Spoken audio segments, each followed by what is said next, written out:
Bonjour, je voudrais faire une synthèse de l'étude biblique qui a eu lieu hier soir, l'étude biblique de l'Église réformée évangélique de Toulouse. On a étudié le chapitre 3 du livre de la Genèse, Genèse 3. Ce chapitre, je pense, répond à la question « Pourquoi le mal ?» Si Dieu est bon, si les 2 premiers chapitres de la Genèse décrivent un monde parfait où tout est bon et même très bon, eh bien pourquoi est-ce que nous en sommes là? Pourquoi est-ce qu'il y a la mort? Pourquoi est-ce qu'il y a la souffrance, la maladie? Et des choses si dramatiques qu'on a vraiment les larmes aux yeux quand on y pense. Tout autour de nous, il y a des drames qui se vivent, chaque minute, chaque seconde, et on se demande vraiment pourquoi, si Dieu est là, s'il existe, s'il avait un projet bon. Je crois que ce chapitre 3 répond à cette question-là, et c'est important qu'on en parle.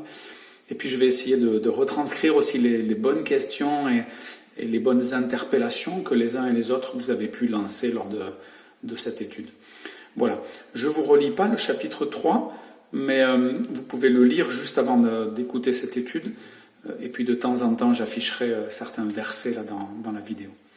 Voilà, il me semble d'abord qu'on est obligé de rappeler que dans ce chapitre 3, comme dans les chapitres 1 et 2, eh bien on est presque persuadé qu'il y a des éléments symboliques, c'est-à-dire que on va rappeler que nous pensons que cette histoire est vraie, nous pensons vraiment que ce qui nous est raconté est vrai, mais la vérité peut être racontée de façon symbolique. Et quand on voit en fait dans ce récit le serpent qui parle, l'arbre de la connaissance du bien et du mal, on retrouve à la fin du chapitre l'arbre de vie, eh bien on se dit qu'il y a quand même des éléments symboliques, et on va petit à petit entrer dans ces réflexions-là.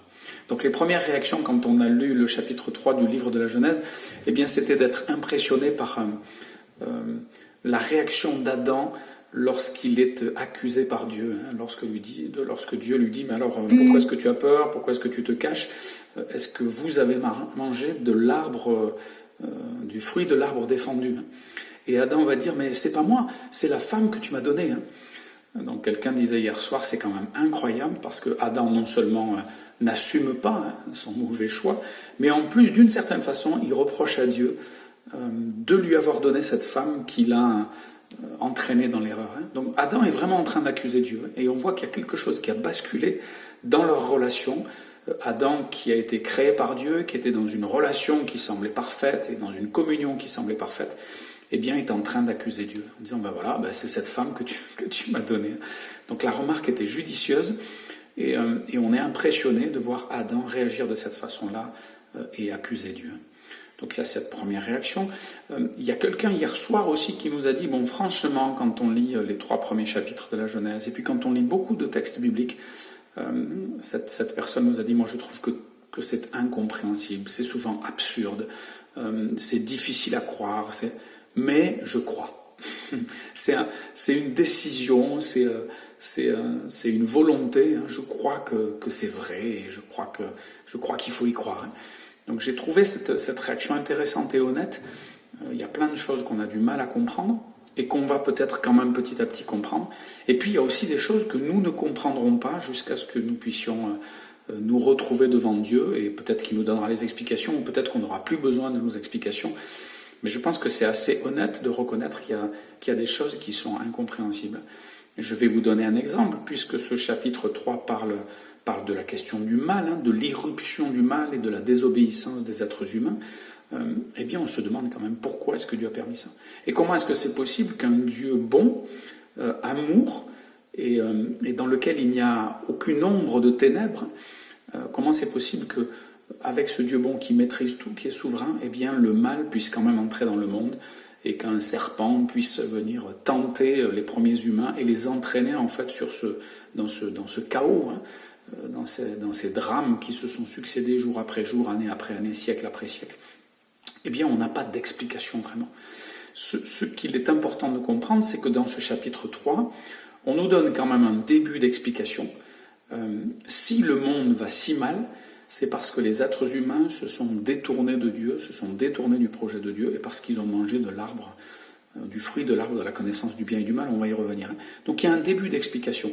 C'est moral, c'est historique, le mal n'a pas toujours été là, le mal n'est pas, comme on dit, ontologique, il n'est pas dans l'être humain depuis que l'être humain a été imaginé et créé. Donc c'est pas le yin et le yang, c'est pas le mal et le bien qui vont s'affronter indéfiniment, éternellement, sans qu'il y ait de vraie victoire. Il y a vraiment le mal qui entre un jour. Et puis dans le chapitre 3, on annonce déjà que le serpent, celui qui va représenter le mal dans ce chapitre, sera écrasé, mais qui mordra le talon de la descendance de la femme. Donc on comprend que le mal va être vaincu, il ne va pas vivre éternellement, ce n'est pas la lutte éternelle du bien et du mal. Il est arrivé à un moment précis, il va partir à un moment précis, mais entre tout ce temps-là, eh bien, il y a vraiment un déferlement ou un déchaînement du mal. On va parler aussi dans ce chapitre de paroles de malédiction. Le serpent va être maudit, mais le sol va être maudit aussi. Et puis les relations entre l'être et la femme, entre l'homme et la femme, le travail, tout ça va être vraiment rendu difficile et va tomber sous la malédiction. Donc on a un début d'explication, mais on ne nous dit pas tout, comme le dit l'humoriste. On ne nous dit pas tout dans le sens où Dieu n'explique pas tout. Il ne nous dit pas vraiment pourquoi il a permis le mal et comment le mal a fait pour entrer alors que Dieu est complètement bon. Et si je fais une parenthèse, je dirais que finalement c'est assez normal qu'on n'ait pas d'explication définitive et satisfaisante sur le mal. Chaque fois qu'il y a une explication, et il y a plusieurs tentatives d'explication philosophique du mal, certains vont dire que c'est une des moins mauvaises explications, mais elle reste quand même imparfaite et insatisfaisante. Certains vont dire, le mal arrive parce que Dieu nous fait de nous des êtres complètement libres, et pour qu'il y ait une vraie liberté, il faut qu'il y ait la possibilité de faire du mal. Alors c'est intéressant, c'est séduisant et ça semble tellement juste qu'on a envie de croire à ça et qu'on va entendre souvent ça dans un discours chrétien. Le mal est entré dans le monde parce qu'il fallait qu'il y ait une possibilité de mal pour que la liberté de faire le bien existe vraiment. Mais ça voudrait dire que Dieu se limite quand même. C'est-à-dire que Dieu peut pas vraiment faire un monde bien et bon sans qu'il y ait la potentialité du mal. Donc c'est quand même pas satisfaisant et ce serait justifier aussi le mal. Il était nécessaire et indispensable que le mal soit présent pour que le bien existe. Il faut qu'il y ait de l'ombre pour qu'il y ait de la lumière, des choses comme ça, qui semblent très belles et séduisantes, mais qui, je pense, ne sont pas satisfaisantes. Il y a aussi des gens qui vont nous dire, des philosophies, des religions, ou des penseurs, qui vont dire que le mal est une illusion, qu'il faut s'en débarrasser, qu'il n'y a rien de vraiment mauvais, que c'est notre façon de voir les choses qui fait certaines choses mauvaises, certaines choses bonnes. C'est pas satisfaisant non plus. Et les textes bibliques vont vraiment nous dire qu'il y a des choses qui sont bonnes et des choses qui sont mauvaises. Et dans le livre du prophète Ésaïe, on va même lire que depuis la chute, depuis la désobéissance d'Adam et Ève, eh bien les êtres humains appellent bien ce qui est mal et mal ce qui est bien. Et Dieu va donner toute une série de pistes en fait, qui nous disent vraiment ce qu'il aime, ce qu'il n'aime pas, ce qui est bon, ce qui est mauvais, les 10 commandements qui montrent qui est Dieu, ce qu'il n'aime pas. Donc c'est pas satisfaisant. Et finalement, la seule réponse qu'on a, c'est que le mal est injustifiable. C'est un mystère. On doit accepter ce mystère-là. Et la parole de Dieu apporte une solution au mal plutôt qu'une explication au mal. Et c'est parce que le mal est absurde, parce qu'il est une irruption absurde, anormale et injustifiable, qu'il n'y a pas d'explication réelle. Alors ça, c'était le petit détour presque philosophique, mais ça nous permet de comprendre qu'il se passe quand même vraiment quelque chose d'important, c'est qu'Adam et Ève écoutent le serpent et mangent du fruit de l'arbre de la connaissance du bien et du mal. Alors ce serpent, eh bien la Bible en parle beaucoup. On est obligé de penser quand même que ce serpent symbolise le mal et l'esprit du mal. On va retrouver ce serpent dans beaucoup de textes bibliques et évidemment dans l'Apocalypse quand on va parler du grand serpent ou du serpent ancien ou du dragon qui est précipité sur la terre et puis qui va être définitivement mis à mort. Donc on comprend, je pense, que dans le chapitre 3 du livre de la Genèse, le serpent en fait va représenter l'esprit du mal qui s'oppose à Dieu. Donc on peut tout à fait penser qu'il y a vraiment eu un serpent et que ce serpent a parlé, comme le pensait Calvin d'ailleurs, qui est un grand commentateur, et même si ses commentaires sont anciens, Il a eu souvent beaucoup de justesse dans son analyse des textes bibliques. On peut penser comme lui qu'il y a eu vraiment un serpent, mais que ce serpent, d'une certaine façon, a été possédé, en tout cas il a été investi, envahi par l'esprit du mal, Satan, celui qu'on appelle l'accusateur, le séducteur, le tentateur, pour troubler Ève et pour l'entraîner en fait dans le péché et dans la désobéissance. Donc même si on pense comme Calvin qu'il y a eu vraiment un serpent, ce serpent n'était pas que lui-même, c'était pas juste un animal rusé, même si le texte biblique le dit, c'est vraiment l'esprit du mal qui est en train d'envahir cet animal pour entraîner Ève et Adam sur la mauvaise pente. Et puis d'autres pensent qu'il n'y a peut-être pas eu de serpent, mais que ce serpent est là pour nous expliquer que l'esprit du mal a éprouvé, a tenté. Vous savez que c'est le même mot quand on parle d'épreuve et de tentation. Seulement, l'épreuve, c'est lorsqu'il y a un dessein bienveillant, lorsque Dieu nous met à l'épreuve, comme c'est le cas, je pense, avec la présence de cet arbre de la connaissance du bien et du mal, et il ne faut pas manger le fruit, ça c'est une épreuve. Et puis la séduction, c'est lorsque la séduction, en fait, c'est lorsque Satan, en fait, avec un dessein malveillant, veut vraiment nous entraîner sur une route qui s'oppose à celle de Dieu. Donc voilà, et on voit en fait que l'esprit du mal va entraîner Ève et Adam. Alors, ce fruit de l'arbre de la connaissance du bien et du mal, on s'est demandé un peu ce que c'était. Certains ont pensé que c'était la sexualité, et que Adam et Ève, en fait, en consommant, en ayant une relation sexuelle, étaient en train de désobéir à Dieu. C'est assez absurde, puisque dans le chapitre 2, déjà, on parle de l'homme et la femme qui vont s'unir, qui vont être une seule chair. Et donc, il n'y a rien de négatif, et on ne présente jamais la sexualité comme quelque chose de négatif. Il y a une mauvaise utilisation de la sexualité, mais la sexualité n'est pas mauvaise. Certains ont dit que ce jour-là, ils ont compris, ils ont eu une intelligence qu'ils n'avaient pas avant, et ce serait un peu étonnant, parce que ça présenterait Adam et Ève comme des gens un peu bêtes, et puis qui accèdent à la connaissance intellectuelle après avoir mangé du fruit de cet arbre, et on se dit, ils ont eu raison de manger du fruit de cet arbre, et c'est pas ce que veut dire le texte biblique, je pense. Le texte biblique parle d'une connaissance autonome. Ils veulent être leur propre Dieu, avoir leurs propres règles, et ils décident de connaître par eux-mêmes, d'expérimenter par eux-mêmes le bien et le mal. Ils décident d'être Dieu à la place de Dieu. D'ailleurs, le serpent le dit, vous serez comme des dieux. C'est ce qui finit par décider, je pense, Ève et Adam, cette connaissance qui va les rendre plus que ceux qu'ils ne sont. Ils ne veulent pas rester à leur place, même si leur place semble très belle. Ils vont vouloir plus. Et en voulant plus, ils vont entraîner toute l'humanité dans la désobéissance et dans le châtiment. On est donc obligé de parler dans ce chapitre 3 aussi de la mort, qui dans le chapitre 3 du livre de la Genèse, et finalement dans tous les textes bibliques, est vraiment présenté comme un châtiment. Voilà, vous entendrez peut-être des gens vous dire, lorsque quelqu'un meurt, c'est la vie. C'est la vie, parce que la mort fait partie de notre vie, parce qu'elle est devenue habituelle, naturelle, elle est certaine. S'il y a bien une chose qui est certaine, c'est qu'on va mourir. Je crois qu'il y a certaines langues où le mot certain, la certitude, c'est tout près du mot mort, parce qu'il y a une seule chose qui est sûre, c'est qu'on va mourir. Mais en même temps, dans le texte biblique, si la mort est devenue normale dans un monde marqué par le péché, la mort reste un scandale et un châtiment. Il faut bien qu'on comprenne que cette mort physique, elle parle d'autre chose, elle parle d'une mort spirituelle, on va y revenir, mais c'est un châtiment. Si vous mangez de ce fruit, vous mourrez. Et c'est ce qui est arrivé. Adam et Ève ont mangé du fruit.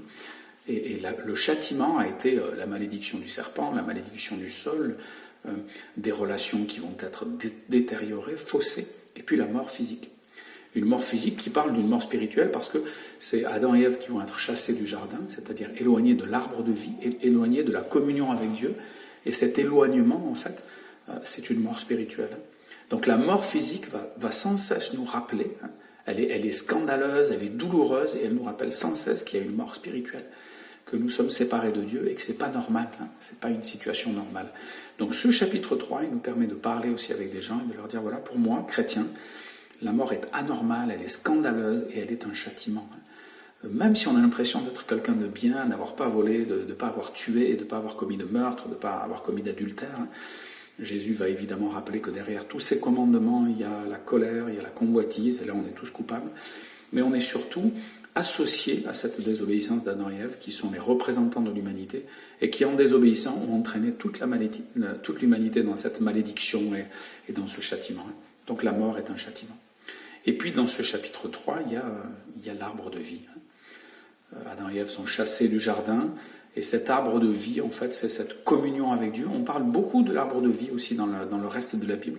Dans le livre des Proverbes, on dit que connaître la sagesse ou vivre la sagesse, c'est manger du fruit de l'arbre de vie. Et puis dans le livre de l'Apocalypse, on va retrouver cette image du paradis, la Nouvelle Jérusalem, la grande ville, brillante et lumineuse, avec 2 fleuves qui coulent au milieu, et puis l'arbre de vie, dont les fruits et les feuilles servent à la guérison des nations.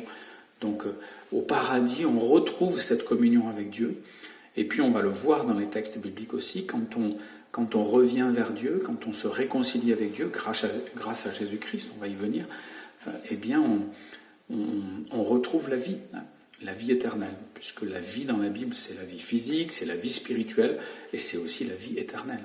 Cette vie éternelle qui commence maintenant, le jour où nous abandonnons à Dieu, et puis qui ne s'arrête pas. Alors nous les chrétiens, nous les croyants, nous restons mortels dans un sens, parce que nous allons mourir, sauf si Jésus revient avant que nous ne mourions physiquement, mais nous allons aussi ressusciter et vivre éternellement. Et la Bible nous dit que ceux qui ne croient pas en Jésus-Christ vont mourir d'une certaine façon 2 fois. Ils vont mourir physiquement et ensuite au jour du jugement, ce qui reste de leur corps et de leur âme, ce qui sera ressuscité pour la mort éternelle. Voilà. Ce chapitre 3 donc, du livre de la Genèse, il est vraiment important. Il nous aide à avoir une bonne théologie. On comprend des choses sur l'être humain, on comprend des choses sur Dieu.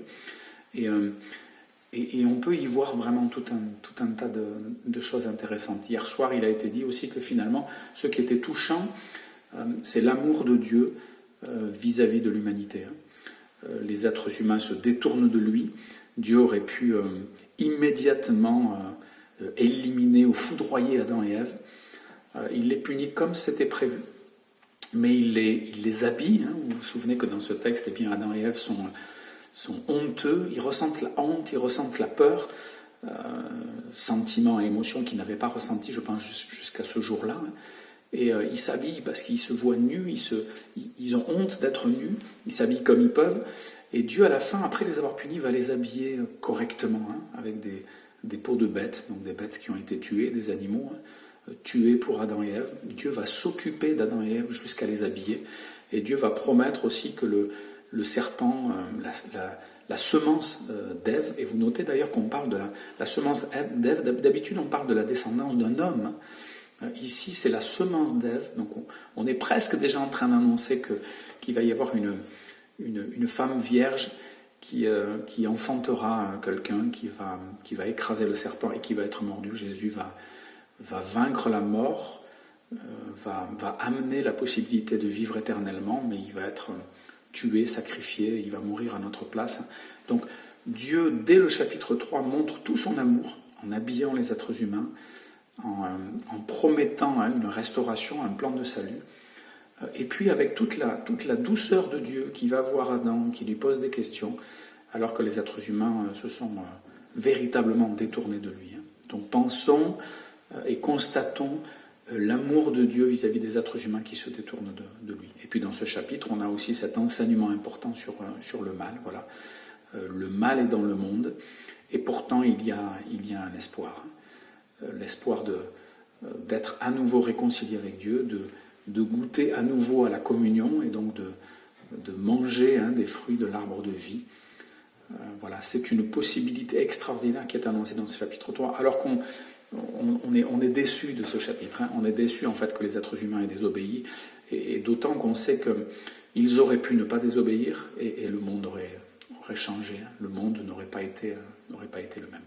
Voilà, je ne suis pas sûr d'avoir pu retrouver toutes les belles choses qui ont été dites hier soir.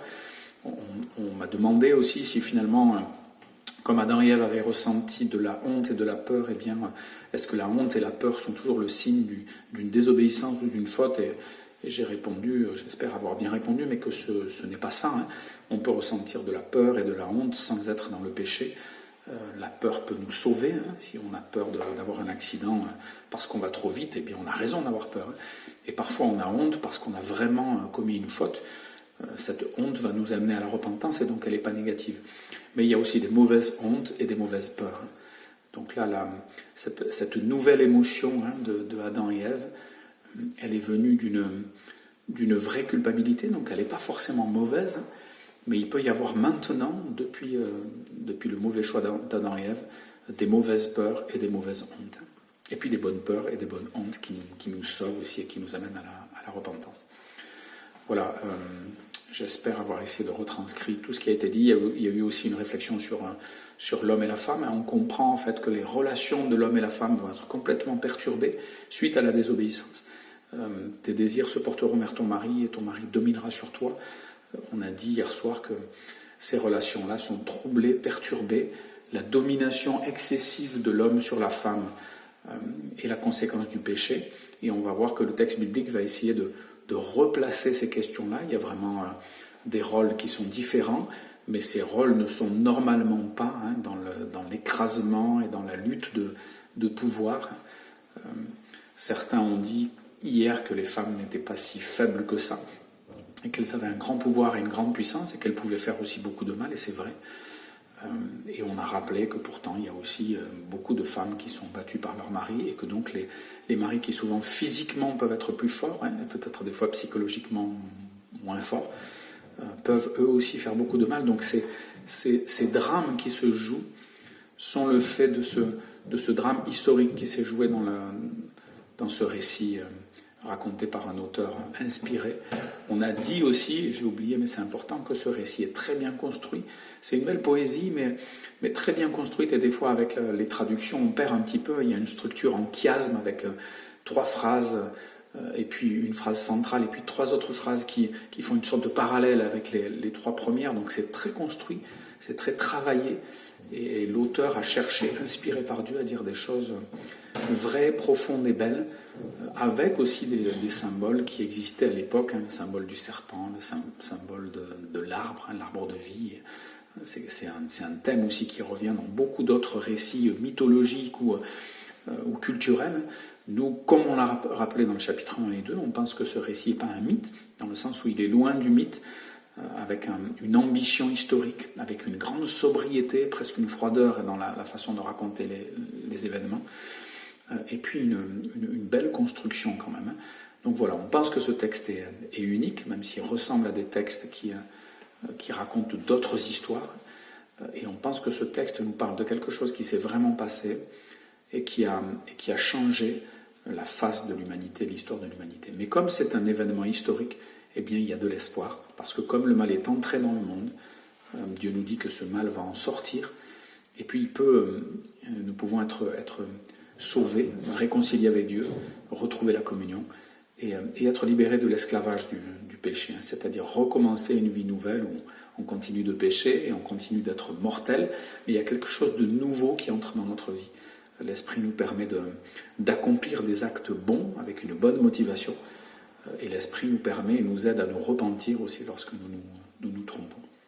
Voilà, c'est encore mieux d'être présent à l'étude, parce que comme ça, on entend toutes les discussions, et ce que vous apportez dans une étude biblique est très riche. Mais si vous n'avez pas pu y être, eh bien j'espère vous avoir donné envie d'être présent à la prochaine, et vous avoir permis de tirer profit quand même de ce temps d'étude. Je dois vous redire que c'est tellement important de lire la Bible régulièrement, de la méditer ensemble. Merci de votre participation, de vos apports. Et puis on se retrouve donc dimanche pour le culte, jeudi prochain pour l'autre étude biblique. On est toujours dans le livre de la Genèse et on se réjouit de tout ce qu'on peut apprendre au travers de ces textes bibliques. Que Dieu nous aide à comprendre, à tirer les leçons, à comprendre ce qu'il veut nous dire au travers de ces vieux textes qui sont tellement actuels et profonds. Au revoir.